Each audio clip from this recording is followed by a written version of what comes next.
Muchas, pero muchas bendiciones para ti. Continuamos avanzando en este especial curso de la palabra de Dios. Toma tu Biblia. Para el día de hoy vamos a hablar un tema extremadamente importante y es lo que tiene que ver con la interpretación de la Escritura. Y para ello quiero hablar en este video acerca de los 5 errores más comunes que se tienen a la hora de interpretar la Biblia. Cuando hablamos con personas no cristianas acerca de la Biblia, ¿qué opinión tienen de ella? ¿Con qué frecuencia escucharás palabras como fue escrita por hombres, por tanto tiene errores y se contradice? Como creyentes somos llamados a presentar respuestas razonables ante la inquietud de las personas, ayudándoles a quitar todo prejuicio e idea errónea que pueda tener acerca de las Escrituras. ¿Contiene la Biblia errores? Definitivamente no.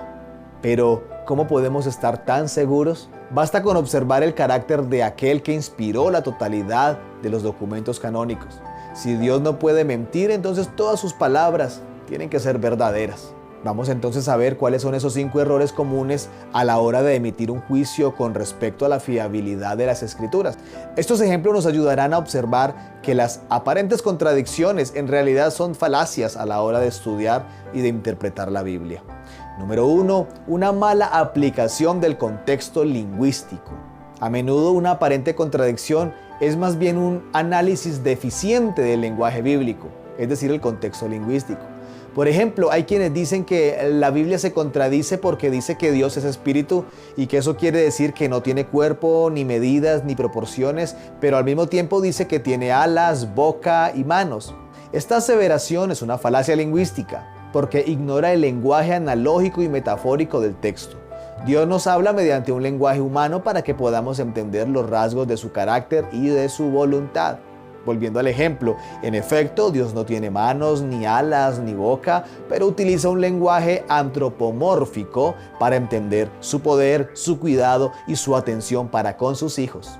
Recuerda que la Biblia está compuesta por diversos estilos literarios. Una narrativa ha de tomarse de forma literal, pero con frecuencia la poesía tiene expresiones simbólicas, por mencionar algunos ejemplos. Número 2. Las confusiones entre traducciones y el texto original. Un error en la transcripción, en la copia o en la traducción no supone un error en el texto original. Gracias a Dios que las traducciones que tenemos al castellano son bastante confiables y han llegado a nosotros después de un arduo trabajo de comités de traducción para que podamos disponer de un texto fiel y apegado al original. Sin embargo, es importante que diferenciemos entre un error de transcripción o traducción del estado original del texto. Número 3. Basarse en las interpretaciones de las personas.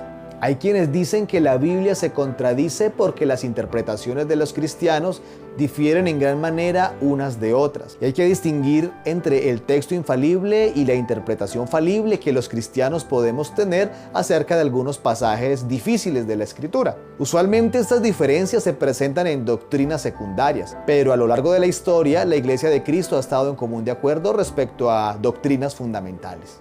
Número 4. Una mala aplicación del contexto histórico. Una aparente contradicción a menudo se presenta cuando se ignora la intención original y el contexto histórico del autor.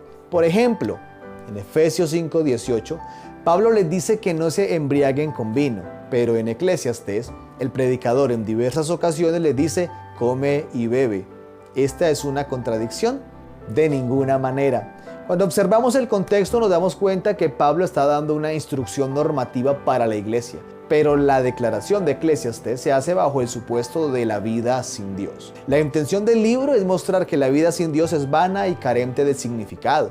Siempre pregúntate cuál es el contexto del autor y sus lectores, cuál es la intención del autor al escribir la obra.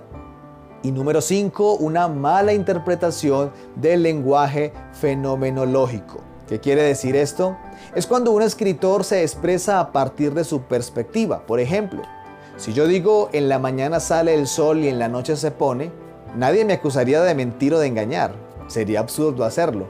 Ahora bien, salir y ponerse el sol no es lo que sucede en la realidad. Es el planeta el que gira alrededor del sol. El lenguaje humano permite la expresión fenomenológica para tener un entendimiento más claro de lo que se quiere comunicar. El escritor Roger Nicole, acerca de la inerrancia de las Escrituras, dice: La inerrancia significa entonces que en ningún momento en lo que se escribió originalmente se permitió a los escritores bíblicos hacer declaraciones o respaldar puntos de vista que no están en conformidad con la verdad objetiva. Y esto se aplica en cualquier nivel en la que se hicieron declaraciones.